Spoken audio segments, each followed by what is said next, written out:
Kaskas muna ng konti at ilalaban daw ng araw ng linggo ang tropa.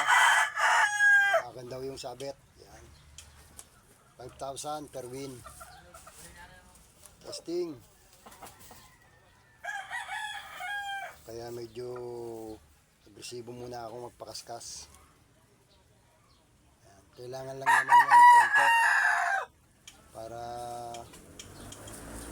mabilis silang ma-relax. Pag may vitamins kasi kailangan yan para hindi tumigil sa katawan ng vitamins. Kailangan siya lang magpapawis o mag-exercise. Yan. Pag medyo namamalo, yan, nilalagyan ko ng tali, mga Kuya Jay, yan, para ingat. Kasi papalo yan baka hindi mo maantabayanan agad, mapipilay, tatama yan dyan sa scratch back. Okay, kaplasong pakita lang, kwento sa pagpapakaskas.